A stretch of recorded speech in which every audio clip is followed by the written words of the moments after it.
Makalah yang ke-22. Makalah yang ke-22.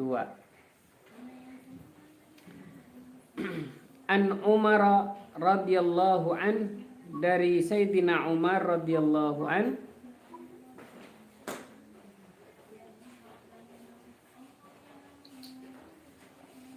wallahi, demi Allah,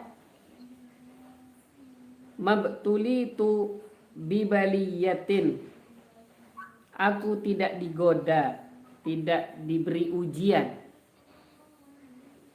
bibaliyatin, dengan ujian, illa, kecuali, wa kana lillahi alayya fiha, kecuali lillahi, bagi Allah, alayya, atasku, fiha, dengannya, ai tilkal baliyah, dengan cobaan itu, arba'u ni'amin,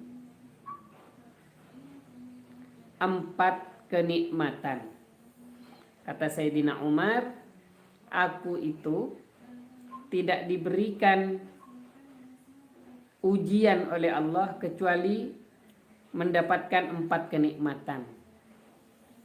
Kalau kita mungkin kena ujian malah 4 kesengsaraan. Kalau dalam Sayyidina Umar ini apa? Kalau saya diuji, intinya bahagia, ya, diuji bahagia. Kenapa? Karena mau mendapatkan 4 kenikmatan. Kayak teman-teman kalau diuji di kampus atau di pondok, kira-kira yang dipikir itu pusingnya apa bahagianya? Maka biasanya yang dipikir adalah pusingnya, bukan bahagianya. Sedangkan tidak mungkin tidak dikasih ujian kalau setelah itu tidak ada sesuatu yang luar biasa. Contoh, ada UTS UAS, maka setelah UTS UAS pasti ada apa? 1, liburan. Yang kedua apa? Nilai. Nilai ini kalau dia bersungguh-sungguh ujiannya bagus, maksimal, maka dia akan mendapatkan bahagia. Apa? Nilai 4. Kayak santri Darul Hikmah nilainya rata-rata 4, gitu kan? Atau setelah ujian selesai semua, setelah skripsi, apa? Dia akan mendapatkan kenikmatan. Apa? Kenikmatannya yudisium. Wah, senangnya sekarang kan sudah sebuah. Setelah yudisium apa? Ada kesenangan lagi. Apa? Skripsi apa? Haflatut taharruj itu wisuda. Yang punya calonnya diundang. Yang punya suaminya diajak, orang tua semua. Kebahagiaan yang luar biasa. Seakan-akan 4 tahun itu tidak ada apa-apanya. Cobaan 4 tahun yang berjuang itu tidak ada apa-apanya. Kenapa? Karena mau mendapatkan keindahan di dalam sebuah cobaan. Sayyidina Umar ini keren. Apa katanya beliau? Maka bersumpah, wallahi mabtulitu bibaliyatin illa wa kana lillahi alayya fiha tilkal baliyah. Kalau aku kena cobaan, menimpa cobaan kepadaku, maka demi Allah aku akan mendapatkan 4 kenikmatan dari Allah. Apa yang pertama? Ini coba kita perhatikan apa yang pertama. Awwaluha, adapun yang pertama, idza lam takun aitil kalbaliyah fi dini, jikalau cobaan atau baliyah atau godaan atau cobaan itu bukan di dalam agamaku, fa innam tihana fid din a'zamu minam tihani fil badani wal mal. Maka sesungguhnya ujian fid dini, di dalam agama, a'zamu, lebih besar, minal imtihani, dari ujian, fil badani wal mal, dalam tubuh dan harta. Apa artinya yang pertama? Idlam takun ayatil kalbaliyah, yang pertama dari kenikmatan itu, id lam takun ayatil kalbaliyah fi dini. Maka yang pertama, godaannya bukan di agamaku. Soalnya kalau urusan misalkan ya diukur dengan badan, tubuh, harta, maka cobaan di dalam harta dan tubuh itu dibandingkan dengan cobaan terhadap agama itu nggak ada apa-apanya. Contoh, kalau mungkin mudahnya gitu.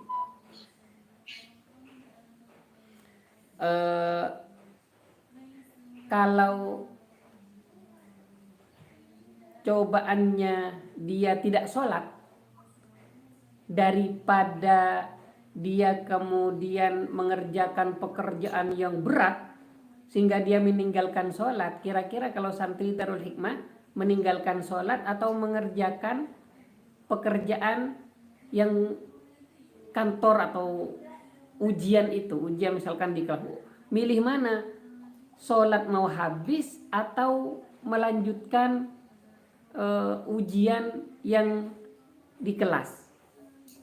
Maka banyak yang milih ujian di kelas. Kenapa? Takut dimarahin ini, takut ini. Sholatnya ditinggal. Ini cobaan. Sebenarnya cobaan ini lebih besar. Lebih besar daripada cobaan dunia. Itu. Maka alhamdulillah, misalkan cobaan itu bukan cobaan tentang agama, terkait dengan agama kita. Ini kenikmatan besar loh. Sama dengan saya pernah nulis siksa apa yang paling pedih. Kemudian saya mengutip narasi-narasi para ulama, adalah siksa ketika kita melupakan Allah.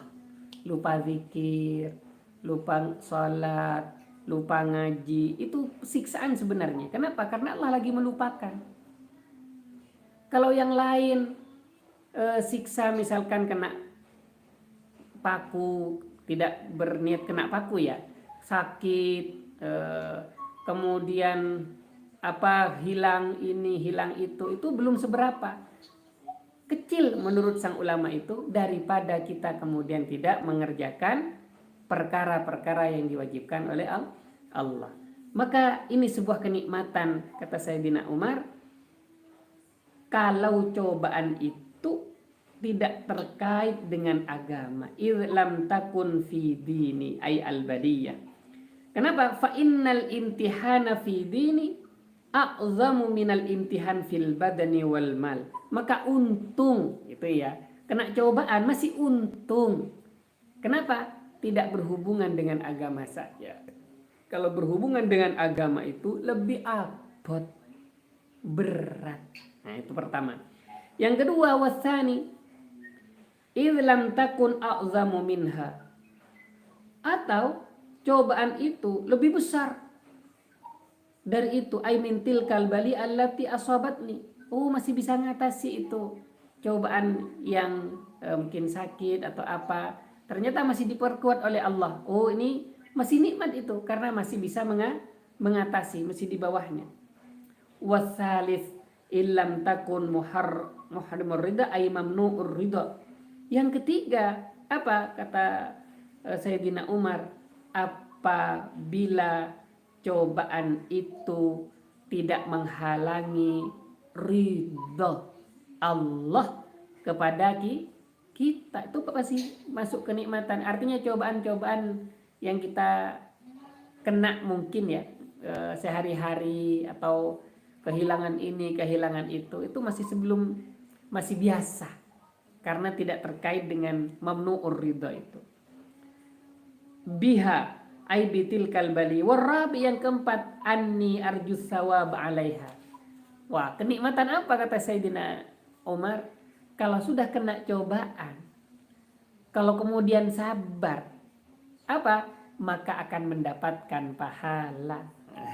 Ini menurut Sayyidina Umar ini sebuah kenikmatan. Contoh, kok jatuh? Beda dengan jatuh cinta. Kalau jatuh cinta biasanya sakitnya lama ya. Yang paling sulit itu kalau sudah jatuh cinta. Kalau jatuh yang lain itu masih sehari 2 hari sembuh. Tapi kalau sudah jatuh cinta bisa bertahun-tahun tidak sembuh-sembuh. Ya. Jatuh misalkan. Jatuh itu masih bisa disembuhkan karena ini tidak berkaitan dengan hati dan Tuhan dan Allah, agama.